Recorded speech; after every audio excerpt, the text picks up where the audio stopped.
The Nikon Z50 caught us by surprise late last year. Small in size but rich in features, it was the exact opposite of the high-end Z camera that we were expecting. I took the Z50 out on assignment to see if it could make a good field camera.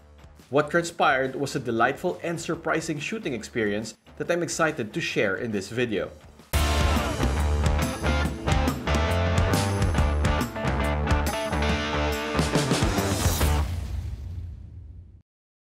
Hey Gearheads! Thanks for tuning in for another episode of Hammerhead Gearhead. So we are still on lockdown quarantine here in Manila, Philippines, and I'm catching up with all the episodes and videos that I have planned. So if you're at home watching this, then mission accomplished. I am doing my small bit to keep you guys at home. So today's episode is focused on the Nikon Z50, and it seeks to answer the question that all my peers and students have been asking me: is it a good starter camera for wildlife photography? Well, this episode seeks to answer that question.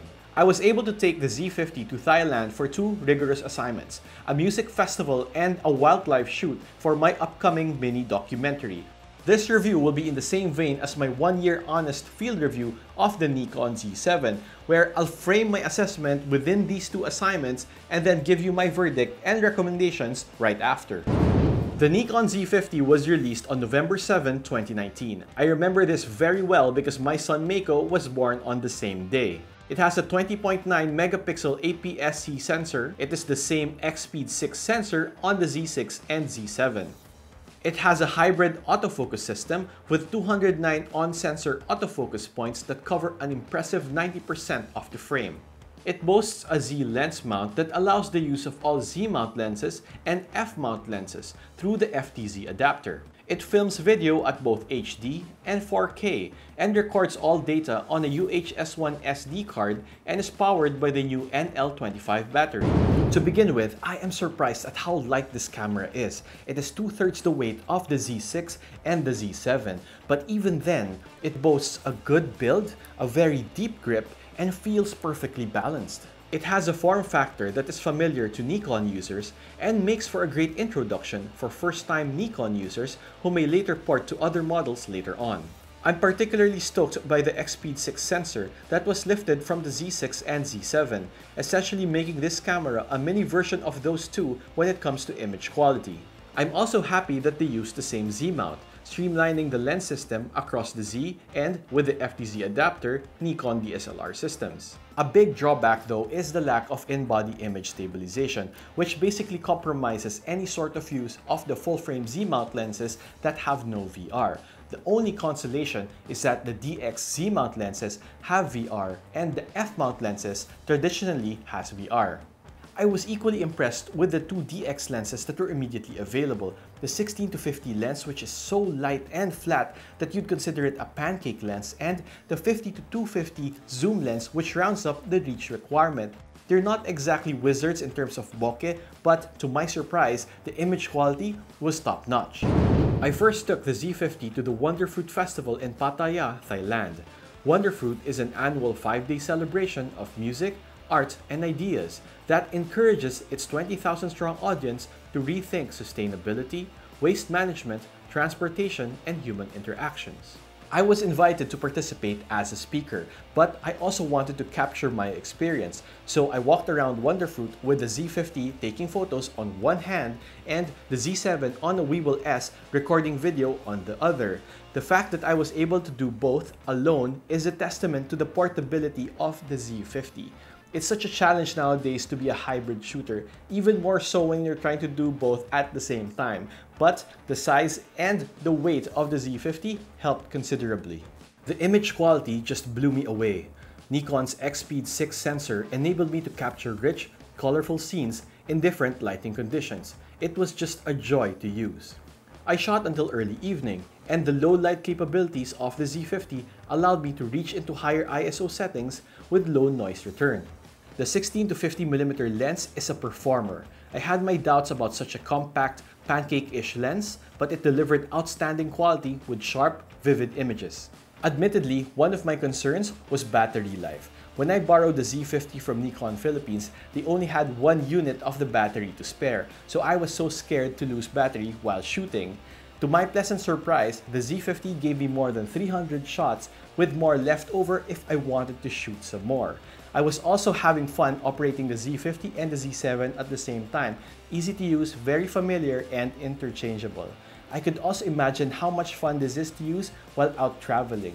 I think it has carved out that specific niche for itself, and it's going to perform spectacularly. The next testing ground was a project site of Elephant Nature Park, one of the sanctuaries that rescue elephants from the cruel and abusive elephant tourism industry. Here, we add unpredictable variables such as a jungle location and a highly intelligent and playful animal. I was shooting a short documentary on elephant sanctuaries, and just like before, I had to shoot photo and film video. The singular lens mount that the Z50 shares with the Z7 allowed me to use all the lenses across all cameras.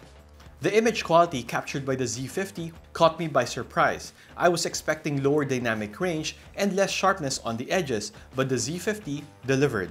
These photos of the elephants display how the Z50 captured the texture, colors, and light accurately and pleasingly. It was comfortable to use and very easy to wield.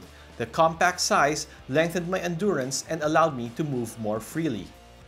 One of the elephants decided to test the weather sealing of the Z50. Deep in her mud bath, she flung a huge chunk of wet mud at me, splattering the Z50. While initially concerned, I just waited for the mud to dry off before I brushed it off. It functioned perfectly after, a clear testament to its robust sealing. Are you guys liking this review? If you are, please consider liking this video, subscribing, and clicking on that bell. I have more reviews coming up, and you may want to be tuned in for those. Now that you've seen all the features that I love about the Z50, what are the things that I didn't like? Well, first and at the top of my list is the lack of in-body image stabilization. I mean, you could compensate by using lenses that have VR, but what happens when those lenses are not available to you? Another is the inability to record and log internally. This was also my gripe with the Z6 and Z7. And can you please explain this to me? This flip screen that flips underneath. I understand the intent, which is to give vloggers the ability to see themselves when they're out filming, but when you have a tripod on, it's completely worthless because when you have it here, the view is completely obscured. And the lack of a headphone jack also is a handicap because you can't hear what you're picking up while filming in the field. And lastly, this flip flash, it's just too weak and it compromises the weather sealing. So either having it here but stronger or not having it here at all. Let's get to answering the question that we posed at the start of this video. Is the Z50 a good camera for those who are starting out on wildlife photography or those who are your casual wildlife photographers? Well, my answer is a definite and resounding yes. The Z50 is a mirrorless model that I have been waiting for because it's both reasonable and affordable. The Z50 boasts an EXSPEED 6 sensor that was ported from the Z6 and the Z7. It also has a great autofocus system, both of which are perfect for wildlife photography. Another is the Z-mount. It allows you to use the DX Z-mount lenses, the FX or full-frame Z-mount lenses, and using the FDZ adapter, the F-mount lenses. That said, the 16-50 and the 50-250 lenses are no pushovers either. They're smart purchases based on their price point. The Z50 also shoots great video in 1080 and 4K, perfect for hybrid shooters. Well, let's admit, all of us are. And another is the weather sealing. It's good enough for those tough shooting conditions. And lastly, the Z50 is a good way to acclimate to the Nikon ecosystem and the Nikon Z mirrorless workflow. The Z50 is a bang for the buck. So who else is the Z50 perfect for? Well, first, frequent travelers. It's light enough to bring anywhere.